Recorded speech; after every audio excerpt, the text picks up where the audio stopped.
मुझे बताइएगा कि अब जो सूरत हाल है वो मैंने इंट्रो में कुछ उसको समराइज़ किया है। सुप्रीम कोर्ट का आज का ये फैसला बड़ी अहम डेवलपमेंट, उसकी रोशनी में अब आप क्या देख रहे हैं? पाकिस्तान तहरीक इंसाफ का पहले का जो नैरेटिव था जिसको लेकर वो चल रहे थे कि ये इनकलाब है, ये जहाद है, ये हकीकी आज़ादी मार्च की हमने कॉल दे दी है, अब वो सुप्रीम कोर्ट चले गए, जिसको अप्रिशिएट करना चाहिए कि उन्होंने कानूनी तौर पर एक रास्ता इख्तियार करने की कोशिश की है। But at the same time ये स्टेटमेंट जिस तरह के फवाद चौधरी साहब दे रहे हैं, निशाने इबरत बना देंगे। परवेज़ इलाही साहब, फवाद चौधरी साहब ये कह रहे हैं कि इमरान खान, मैं नहीं समझता कि इमरान खान को गिरफ्तार बगैर वजह के तो किसी को भी गिरफ्तार नहीं होना चाहिए। तो इमरान खान तो वैसे ही साबिक प्राइम मिनिस्टर है, वजीर आजम है, लेकिन ये कहना कि जी इमरान खान को अगर कोई गिरफ्तार करेगा तो क्या इमरान खान कानून से बड़े हैं, रियासत से बड़े हैं, स्टेट से बड़े हैं, आइन से बड़े हैं? सर्टनली मैं नहीं समझता कि इमरान खान कोई आइन शिकनी करेंगे, लेकिन अपेरेंटली कुछ मामलात ऐसे हुए, वो स्पीकर साहब की जो रूलिंग आई थी मुझे लगता है कि वो आइन से मुतसादिम थी।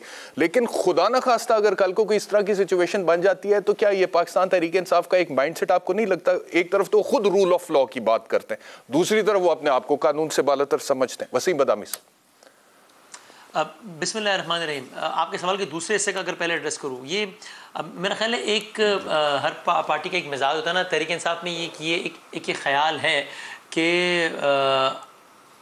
जितना आप सामने से आके, ऊपर से आके बात करेंगे, अटैक करेंगे, चाहे वो फिर इदारे के हवाले से हो, मीडिया के हवाले से हो, एंकर्स के हवाले से कहीं भी, तो वो आपको उतनी जो है वो अपनी आपको ज़्यादा स्पेस मिलेगी। इसी वजह से हम देखते हैं, जिस तरह ये बात सारी आपकी बातों से मैं एग्री करता हूँ, बल्कि मैं आगे जाऊँ। मेरा ख्याल है कि पाकिस्तान तहरीक इंसाफ के इस सारे मार्च में जिस अंदाज से शेलिंग हुई, मैंने इसकी 10 बार मजम्मत की। बहुत ही नामुनासिब विजुअल्स थे। अभी मार्च शुरू नहीं हुआ था और घरों में छापे शुरू हो गए थे, कोई जस्टिफिकेशन नहीं बनती। अच्छा जी, रेड जोन में अगर कह रहे हैं रेड में जाने की वजह से सब कुछ किया, तो कराची के नुमाइश चौरंगी पे क्यों जो है वो शेल बरसा दिए? तो ये सारी बातें शदीद तरीन काबिल मजम्मत है। लेकिन जो आपका सवाल है, अब एक तरफ यानी जो आपने कहा ना कि माइंड सेट, तो ये बात ठीक है कि यानी कि अब ये माइंड सेट मुख्तलिफ बयानात से इसकी अक्कासी होती है। कुछ बयानात आपने सुनवाए, या मिसाल के तौर पे सुप्रीम कोर्ट ऑफ पाकिस्तान का एक फैसला आता है, एक ऑर्डर आता है जिसमें लिखा होता है कि जनाब रास्तों में इस तरह की शेलिंग वेलिंग और ये सब ना की जाए, इन वॉट एवर वर्ड्स लिखा होता है। और इमरान खान साहब उस फैसले को कोट करते हैं, और बिल्कुल ठीक कोट करते हैं, और एक कह रहे होते हैं कि इस फैसले की खिलाफ वर्जी कर रही है। वो बिल्कुल ठीक कह रहे होते हैं, और वो कह रहे होते हैं कि गवर्नमेंट ऐसा करके गलत कर रही है, और वो बिल्कुल ठीक कह रहे होते हैं। लेकिन मैं कमाल की बात ये, पिक एंड चूज तो नहीं हो सकता ना। अब पिक एंड चूज की इससे आइडियल मिसाल क्या होगी कि उसी फैसले में जहां ये लिखा है कि साहब आप H9 जाएंगे, आप डी चौक नहीं जाएंगे, H9 जाएंगे आप, तो फवाद चौधरी साहब एक सांस में तो गवर्नमेंट पे तनकीद करते हैं कि देखिए सुप्रीम कोर्ट का फैसला नहीं मान रही। लेकिन उसी सुप्रीम कोर्ट के जब इस फैसले के हवाले से कहा जाता है कि आप H9 जाएंगे ना, तो वो कहते हैं कि सुप्रीम कोर्ट कौन होती है बताने वाली, ये तो हम तय करेंगे ना भाई।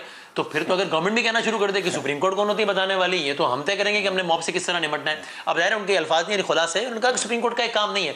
तो ये एक मेंटालिटी है जिसका पाकिस्तान तहरीक इंसाफ को फ्रेंकली उनको शायद लगता है कि फ़ायदा भी हुआ है, और हुआ भी है। कभी कभी हम देखते हैं कि शायद बैकफुट पे भी जाते हैं लोग। मेरा ख्याल है ये इस पॉलिसी की वजह से और इस मिजाज की वजह से हम इस तर्ज के बयान देखते हैं जिनका आपने भी तज़किरा किया है। इसमें कोई शक नहीं है कि इमरान खान साहब तहरीक अदम एतमाद की कामयाबी के बाद जब हुकूमत से बाहर आए और उन्होंने फिर जलसों का ऐलान किया, तकरीबन 33 के करीब जलसे उन्होंने पाकिस्तान के मुख्तलिफ शहरों में किए, और बहुत बड़े जलसे थे, रिकॉर्ड ब्रेकिंग क्राउड्स थे, और लगा कि एक मोमेंटम बिल्ड हो गया। इमरान खान का नैरेटिव ख़ास तौर पर, हालांकि मैंने पहले दिन से बैरूनी साजिश का नैरेटिव जो वो लेकर चले थे, ज़ाती तौर पर मैंने उसकी मुखालफत इस वजह से किया क्योंकि मुझे लगता है कि ये पॉसिबल नहीं है हमारी फ़ौज के होते हुए या फिर इंटेलिजेंस एजेंसीज़ के होते हुए कि एक under secretary of state level का आदमी कहे कि रजीम चेंज होना चाहिए पाकिस्तान में, और वो रजीम चेंज हो जाए और हमारी फ़ौज को और इंटेलिजेंस एजेंसीज़ को पता भी ना चले, और नेशनल सिक्योरिटी काउंसिल के एलामिया भी मौजूद है उसकी जगह पर। लेकिन उसके बावजूद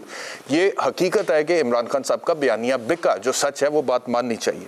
लेकिन अभी जो लॉन्ग मार्च आया और उसके बाद सिचुएशन जिस तरह से अनफोल्ड हुई, इमरान खान साहब कह रहे थे मैं आऊँगा, बैठ जाऊँगा नहीं जब तक कि असम्बलियाँ तहलील नहीं होती, इलेक्शन की डेट अनाउंस नहीं होती। लेकिन फिर 26 तारीख की सुबह अचानक वो कहते हैं मैं 6 दिन बाद अब दोबारा ऐलान करूंगा।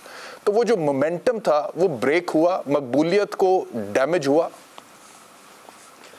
अच्छा, आई थिंक मकबूलियत को डैमेज नहीं हुआ, लेकिन ज़ाहिर सड़क पे आना उसकी अपनी एक साइंस होती है। फिर जलसे का क्राउड अलग होता है। जलसे में जब आप जाते हैं तो आपको मालूम होता है आपके शहर में जलसा हो रहा है, यानी कि आप जहाँ पर मुकीम है वहाँ ज़्यादा से ज़्यादा 1 घंटे की सवारी की मुसाफत पर वो जलसा हो रहा होगा, और आपको मालूम है कि मैंने 4 घंटे में वापस आ जाना है। उसमें भी आप सेलेक्ट कर सकते हैं अपना टाइम कि मैं ये प्राइम टाइम पे जाऊँगा, फला तकरीर सुन के वापस आ जाऊँगा। धरने का मतलब है कि धरना तो फिर धरना है, तो इसका मतलब है कि आपने फिर अगले दिन जॉब पर जाना है, ये सारी चीज़ें आपने मुअत्तल करके वहाँ जाके बैठ जाना है। तो धरने का माहौल अलग होता है, जलसे का माहौल अलग होता है।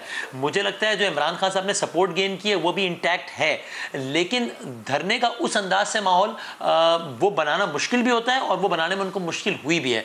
तो एक तरफ तो ये बात सही है कि गवर्नमेंट ने जो हथकंडे अपनाए जो कि मेरे ख्याल में बिल्कुल गलत थे, सुप्रीम कोर्ट के अहकाम की भी खिलाफ वर्जी थी, और अदरवाइज उसमें पूरी बहस कर सकता हूं कि मैं क्यों उसको गलत समझता हूं, तो वो तो अपनी जगह थी, और अगर वो हथकंडे ना होते तो ज्यादा क्राउड निकलता।